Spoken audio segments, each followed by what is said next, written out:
we have the works cited page I sent you guys for Perks of Being a Wallflower. Now, technically, this is in the wrong order because epilogue starts with E and all of these start with P for part. This should be up here, but for our purposes, so nobody gets confused, here it is in order. So how do we format a WAB? That's what we're answering here, right? So let's open up a new blank document, right? So I got two documents open. I need to format my page first. Okay, so first things first, I'm going to set it to Times New Roman. I'm just tired. That's why I'm sighing. Don't read into it too much. Okay, so just like a regular Word doc, we need to set it up for MLA formatting. So I just basically did a right click with the mouse, and I'm going to go down to paragraph. Now you can get here any way you choose. Let me just show you. You can also, I think, get it through, let's see, I think it's somewhere around here. Or format, yeah, format, right? Paragraph right there. So it can be under the formatting menu, but for me, I just like to right click right on the doc and go there. So let's go down to paragraph. Okay. Once we're in this paragraph menu, we're going to set this as being double spaced first. Okay, but we're going to have to do some editing before we get done here. So we got that, and of course we got our favorite button, don't add space between paragraphs of the same style. So we'll go ahead and click on that. All right, so that's all shored up. I'm not going to mess with the spacing or the indentation quite yet because I'm going to do that manually. I'm going to do it by hand, so just give us a second here. All right, and then again, we're going to do our heading first, right? So this will be a little redundant. Alan Passman, right? Professor Passman, English 1, right? And then the date. So today is 3/25. Oh, there we go. Just hit enter. It does it for me. And then the assignment. So let's say, because it's formal, I'll write the whole thing out. I'll excuse me, not writing. Weekly annotated bibliography number 3, or in this case it's number 4, right? And then I'm going to drop down here and I'm going to write the title. Okay, you should always have a title. A lot of you miss this step. The title can be just whatever the work is that week. So we'll go ahead, turn on our italics, right? So I did that with a key command, but for those of you at home watching who need to know how to do that, here's a little I. You click that, right? And then we got the perks of being a wallflower. And I want you to notice what's capitalized and what's not. And then let's turn off the italics, right? And then let's do a colon, and we'll do part 1. Okay? There's that, okay? I'm going to come back to that in a second because I'm going to need to center it. But now here's the fun part, okay? So we're doing part 1. So we go over here, we look at our list, right? Here's part 1 right here. I'm going to highlight the whole thing, the whole citation, not the whole file, but just the citation, okay? So once I did that, I'm going to go ahead and copy it. So because you can't see me do the key command, I'll just come up here to the edit menu, hit copy. We're going to go back to the file we just made, and we're going to hit paste. Right, let me move this into focus so you can see it better. Let's hit paste. Okay, there you go. Our hanging indent is intact and everything. Okay, everything's good. Now we need to center this, and boom, it's in the center. This part is not centered, right? This part has the hanging indent, which you can see here, right? It's the bottom part of it's 6.5 over, but the top is still at 1. Okay. from there, this is what we need to do. So notice how the cursor is right after the period after print. So the reason why it says print is because it's from the book version of it and not a digital or web version. Okay, so we've got the period here. Let's go ahead and hit enter. And it drops us over here, right? But that's not where you're actually going to start your writing, okay? You're actually going to tab it over so that it's perfectly lined up with Stephen and 2012, the start of 2012, right? And then you'll start writing, right?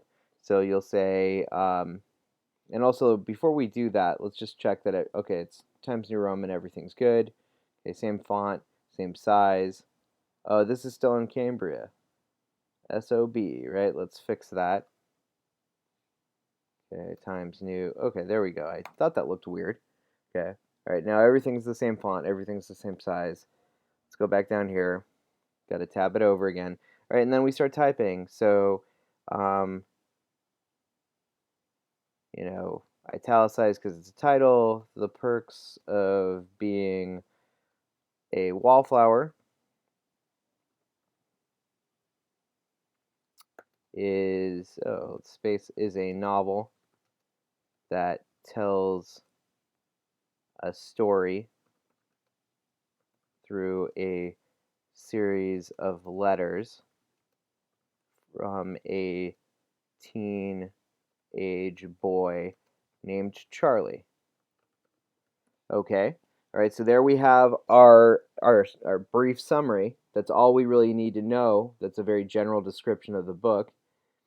And then let's dig into something deeper, right? So these notes that he is writing to an unnamed friend. See, it auto corrected for me.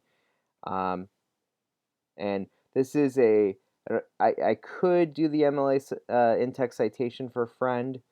You know, I could, but I don't necessarily have to. I will do it just so you see how to do it. But these notes that he is writing to an unnamed friend are deeply personal. Okay. Then from there, I'm going to open a parentheses, right? Then even though we know it's Chbosky, I'm going to write it anyway just so you guys can get in the habit, right? Chbosky, and then no comma, then the page number. So we'll say it's page 2 because that's the first use of dear friend. All right, so let's see. And actually, why don't I throw dear in there? Because dear has multiple meanings, right? Dear can also mean somebody you feel close to. That's why we start letters with dear so-and-so. All right, are deeply personal. Okay, so let me close the parentheses and put a period. Boom. All right, so far we've got a summary, a very brief description of what the book is that is very general, not vague, but general. Then next we've got another bit of a point that, you know, we're starting to think about the book, right? That's clear. These notes, and it refers directly. I say that it's a series of letters, and then I refer back to it by saying these notes, right? Right here, these notes.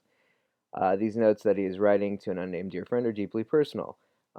See there, from there, you could write about how personal they are, right? You could say on page 13, Charlie details a new hobby of his that he has recently discovered.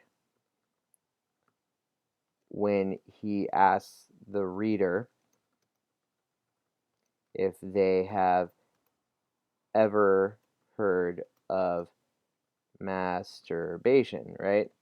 So there I already referenced the page number, so I don't need this citation for this one because I already said what page it came from, and then I paraphrased it. I did use a little bit of the same language that's found in the book, but again, I'm referencing where it comes from, right? Um, and I mean, if I really wanted to cover my ass, I would say, you know, I'd put probably a quotation around here. because that's how it works. Okay. And then I would probably from there I would analyze, why is he bringing up masturbation? Well, he's a pubescent teenage boy who's just discovering sex, and like a lot of you pointed out in class discussion, he is also very naive. There's a lot of naivete to Charlie's persona, also, or innocent, depending on which viewpoint you want to take. So anyway, I've gotten you this far, okay? So you have a video version of this now, so if you don't understand something, you can go back through and double check the steps to make sure that it looks somewhat like this. And not somewhat. At this point, it should look like this, okay? So you've got your heading, right, with all the pertinent information. Your WABs are only ever going to be one page, so I don't need you to do the page number. But you've got a centered title, and then you've got the citation, which you just copy and paste from the thing I sent you, right? And then you make sure that it's got the proper hanging indent. So the top part is at 1, right? Right here. First line indent. The second line indent is a hanging indent at 6.5, right? So actually technically that's 0, and then it's 0.1, 0.2, 0.3, 0.4, 0.5, and it's in between 0.5 and 6. So it's actually 5.5, actually looking at it here.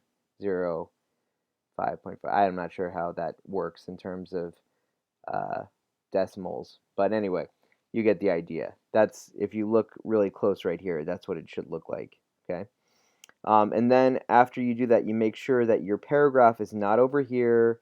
It's not a conventional indent either. It's still part of the hanging indent, and it looks like this. Okay, so that's basically it. If you still have any questions, you can talk to me about it in class, before or after class, or you can just email me. But hopefully this video was nice and helpful, and your stuff starts to look like more. Oh, see, there's always one more thing to correct. Check it out. I got to change this to Times New Roman. Okay, cool. Now it's perfect. Okay. All right. So don't copy this. This is mine. My hard work, not yours. Okay? Come up with your own bit of writing, but this should do it, okay? Okay.